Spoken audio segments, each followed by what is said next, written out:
Si tu m'as donné ta vie, je te donne la mienne. Dans le froid de la nuit, mon cœur t'appartient. Et quand la tristesse arrive, je sais tu es là, toujours près de moi. Bon jeudi, bienvenue à votre émission La Victoire de l'amour. J'espère que vous allez bien ce matin. Comme on le fait tous les jeudis, on rejoint notre amie Marcia Pilote.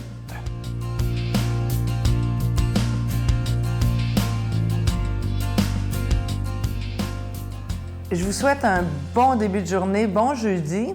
On est le 6 décembre et là, on entre très allègrement dans la période des fêtes. Et qui dit période des fêtes dit, oui, cadeaux, donner des cadeaux, mais on parle peu du fait de recevoir.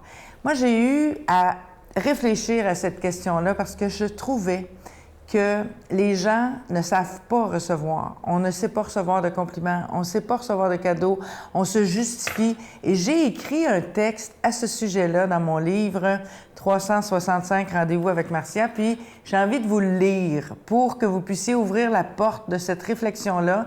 La question est, est-ce que vous savez recevoir? Alors, répondez-y dans le courant de la journée, peut-être même dans le courant du temps des fêtes, et je serais très intéressée à connaître votre réponse. Le temps des fêtes est une période riche en occasions de pratiquer le recevoir véritable. Chaque fois que vous recevez un compliment, un cadeau, une confidence, une invitation, une surprise ou même de l'argent, chaque fois que quelqu'un paie la note au restaurant, je vous invite à oublier les « t'aurais pas dû »,« c'était pas nécessaire »,« franchement, c'est trop »,« hey, la prochaine fois, c'est moi qui vais payer »,« ah, je peux pas accepter ça, je veux pas passer pour une profiteuse »,« ah, je suis capable de me le payer ». Je vous invite à oublier ces phrases-là pour honorer le cadeau que l'autre vous offre. Si personne, écoutez bien ça là, si personne ne savait recevoir, personne ne pourrait savoir donner. Savoir recevoir est un don parce que ça offre à l'autre la possibilité de donner. C'est important ça. Si on n'accepte pas puis on ne sait pas recevoir, c'est comme si on bloquait le geste de don de l'autre. Même chose pour vous, quand vous donnez, il n'y a rien de plus plate quand on donne sincèrement quelque chose puis que l'autre personne refuse notre don. C'est comme si elle n'honorait pas notre don. Mon souhait serait que chaque fois que vous recevrez quelque chose durant le temps des fêtes, que vous sachiez honorer le geste de l'autre en prononçant avec émotion, une émotion sincère, quand quelqu'un vous donne quelque chose. Si vous voulez commencer à savoir recevoir, vous prononcez avec émotion un mot de 5 lettres. Je pense que vous savez de quoi il est question. Quel est ce mot? Ce mot de 5 lettres qui commence par M et qui se termine par I. Pas autre chose. C'est la clé du cycle complet de la générosité. Alors, quand quelqu'un vous donnera quelque chose, un cadeau, un compliment, du temps, de l'argent, un souper au restaurant, vous dites merci. Notre Père qui es aux cieux, que ton nom soit sanctifié, que ton règne vienne, que ta volonté soit faite sur la terre comme au ciel. Donne-nous aujourd'hui notre pain de ce jour. Pardonne-nous nos offenses comme nous pardonnons à ceux qui nous ont offensés. Ne nous laisse pas entrer en tentation, mais délivre-nous du mal, car c'est à toi qu'appartient le règne, la puissance et la gloire pour les siècles des siècles. Amen. Sa berger, assemblons-nous, allons voir le Messie, nouvel agréable, un sauveur enfant nous est né, glory, glory, alléluia.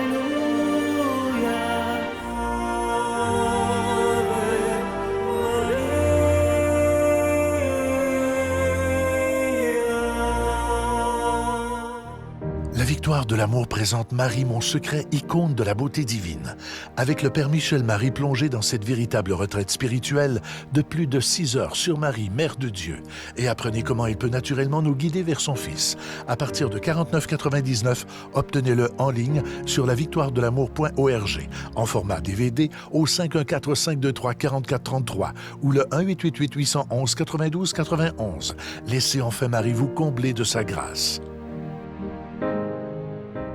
Ah, je suis tellement heureux de vous présenter ce magnifique cadeau du mois. Vous allez le voir à l'écran. C'est une belle exclusivité de la Victoire de l'amour. Regardez ça, comment c'est beau. C'est la vie, c'est un bracelet. C'est la vie de Jésus racontée dans un bracelet. Vous voyez présentement à l'écran, chaque grain du bracelet veut dire quelque chose. Par exemple, vous voyez les grains noirs, c'est en pierre d'hématite. Et ça représente les 12 apôtres de Jésus. Et tout le reste, vous avez toute l'histoire de Jésus dans un bracelet. C'est absolument magnifique. Je vous rappelle qu'il est fabriqué par des religieuses à Mexico qui sont tellement contentes de les fabriquer pour nous. Et avec les sous qu'on leur envoie pour les fabriquer, eux peuvent aider des plus démunis et surtout des enfants en cette période de Noël qui s'en vient. Alors, je vous remercie de tout cœur de votre grande générosité.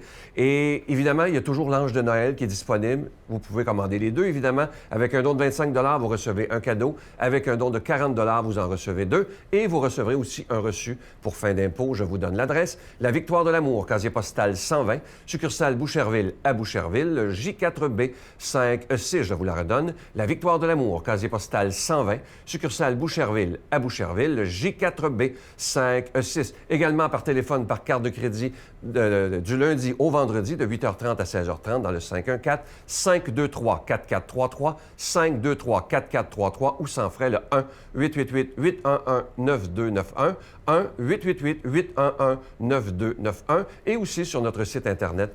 C'est un moyen simple et rapide de faire votre don et surtout très sécuritaire, le www.lavictoiredelamour.org. Alors, je vous rappelle ce magnifique cadeau du mois, vous le voyez à l'écran, la vie de Jésus racontée dans un bracelet et je vous rappelle qu'il est déjà béni.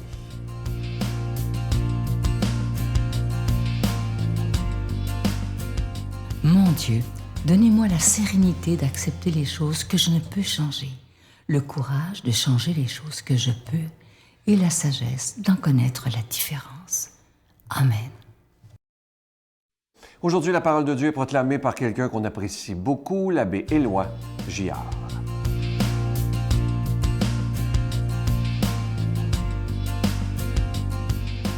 Eh bien, bon matin, chers amis. Début du mois de décembre déjà, tout heureux de vous retrouver. C'est l'Avent qui a commencé dimanche dernier. Et vous le savez probablement, la plupart d'entre vous, officiellement, on a une nouvelle formulation d'une partie du Notre Père depuis dimanche passé. Hein? Au lieu de dire « ne nous soumets pas à la tentation », nous disons « ne nous laisse pas entrer en tentation ». C'est intéressant parce que ça colle bien à l'Évangile d'aujourd'hui, je dirais à l'avertissement que Jésus nous lance fraternellement. Ne nous laisse pas céder à la tentation de nous pourlécher avec des belles paroles, mais qui, dans le fond, restent bien superficielles dans notre vie. Alors, on y va tout de suite. Jésus nous lance une parabole qu'on connaît bien et qu'on n'a jamais fini d'approfondir. Dans l'Évangile de Matthieu, comme les disciples s'étaient rassemblés autour de Jésus sur la montagne, il leur disait « Ce n'est pas en me disant « Seigneur, Seigneur » qu'on entrera dans le royaume des cieux, mais c'est en faisant la volonté de mon Père qui est aux cieux. Ainsi, celui qui entend les paroles que je dis et les met en pratique est comparable à un homme prévoyant qui a construit sa maison sur le roc. La pluie est tombée, les torrents ont dévalé, les vents ont soufflé et se sont abattus sur cette maison. La maison ne s'est pas écroulée, car elle était fondée sur le roc. Et celui qui entend de moi ces paroles sans les mettre en pratique est comparable à un homme insensé qui a bâti sa maison sur le sable. La pluie est tombée, les torrents ont dévalé, les vents ont soufflé, ils sont venus battre cette maison, et la maison s'est écroulée, et son écroulement a été complet. Ouf! Et je vous raconte quelque chose qui est une illustration de l'image que prend Jésus. Une illustration, c'est saisissante. Il y a une 40aine d'années à peu près. Vous savez, je viens de la campagne sur une ferme. Nos voisins, qui étaient des éleveurs de porcs, avait fini de battre le blé d'Inde la veille. Le gros silo de 72 pieds de haut était rempli. Et un des fils avait remarqué que la terre avait comme craqué. Il y avait une crevasse un peu autour du silo. C'était le samedi soir qu'on avait fini. Le lendemain après-midi, on avait de la visite des amis de mes parents qui étaient chez nous. Figurez-vous donc qu'à un moment donné, les plus jeunes étaient dehors, ils jouaient ensemble. Il y a eu un petit tremblement de terre. Ah bon, les jeunes arrivent quelques instants après en courant dans la maison. Le silo des Vermettes est tombé à terre, qui nous disent « Hey, on se précipite dehors. Hey, ça fait pitié à voir, mes amis. Un silo de 72 pieds rempli, complètement étendu à terre. Et une chance qu'il avait versé, pas sur le côté des porcheries, ça aurait été épouvantable. Ça l'était déjà bien suffisamment comme ça. Imaginez le travail, hein? Il a fallu tout recharger le maïs, aller l'entreposer ailleurs, et on était déjà au début de l'hiver. L'année suivante, la compagnie est arrivée, on a planté des pieux de métal très solidement jusque sur le roc. On a bâti 2 silos, et là, ça ne tombe plus. On a bâti, on s'est appuyé sur le roc. Dans la parabole que Jésus vient de nous dire, il dit « Ta vie, il faut que la parole de Dieu la pénètre assez pour que les choses ne s'écroulent pas. » Souvent, dans les mariages, je propose que les mariés prennent ce texte-là, puis je pose la question aux gens, qu'est-ce qui fait que notre vie va être une maison qui va tenir ou qui va s'écrouler? Puis ils ne comprennent pas. Jésus le dit très bien, pourtant. Ceux qui écoutent la parole et la mettent en pratique bâtissent la vie de la maison de leur vie sur le roc. Ceux qui écoutent la parole sans la mettre en pratique, tout va finir par s'écrouler. Comme on disait tantôt, c'est facile de s'illusionner avec des belles paroles, mais il faut que ça atteigne le fond de l'être pour qu'on puisse la mettre en pratique. Jésus ne veut pas qu'on mette en pratique pour mettre en pratique, ça n'aura pas d'impact. Les gens doivent sentir que la parole nous a imprégnés, qu'elle travaille, un peu comme chacune de nos fibres. Entre nous, mes amis, on se prépare à Noël, c'est devenu une fête commerciale et superficielle pour bien du monde. Est-ce que les gens vont pouvoir sentir que j'ai du fond?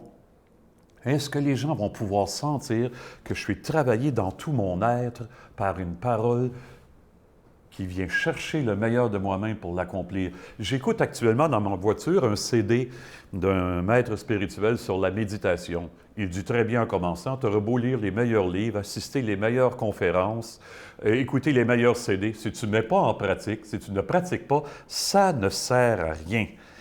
Eh bien, c'était il y a un mois la Toussaint. C'était extraordinaire de voir comment, pour ces gens-là, sans le Christ qu'ils ont intégré, leur vie n'est plus une vie véritable. Hein? Toute vie véritable n'existe que dans le Christ pour eux. Hein? Ils ne peuvent plus appeler vie ce qu'ils avaient connu avant. Que la parole nous pénètre et qu'elle change notre vie. Que Dieu nous bénisse en ce sens, au nom du Père, du Fils et du Saint-Esprit. Amen. Bonne vie tout le monde. Je vous salue Marie, pleine de grâce. Le Seigneur est avec vous. Vous êtes bénie entre toutes les femmes, et Jésus, le fruit de vos entrailles, est béni. Sainte Marie, Mère de Dieu, priez pour nous pauvres pécheurs, maintenant et à l'heure de notre mort. Amen. Je veux prendre le temps de m'adresser à ceux qui ont peut-être le souhait de venir vivre le prochain pèlerinage avec la Victoire de l'Amour en Italie avec le Père Michel Marie. Vous savez que c'est en juin, du 1er au 13 juin prochain. Je vous invite à réserver rapidement, surtout que vous sauvez des coûts si c'est avant la fin décembre, je crois, je ne suis pas sûr. Là. Vous pourrez vérifier avec intermission.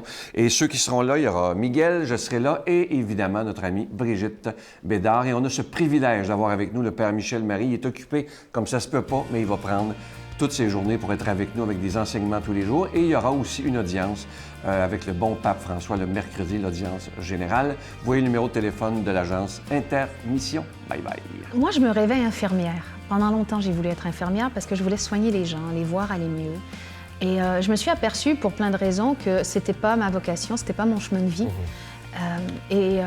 Avec cet album-là, entre autres, avec les poèmes de Thérèse, je me suis dit qu'en fait, peut-être que je soignais les gens, mais différemment. Je les apaise. J'apaise l'âme, j'apaise le mental, j'apaise le cœur.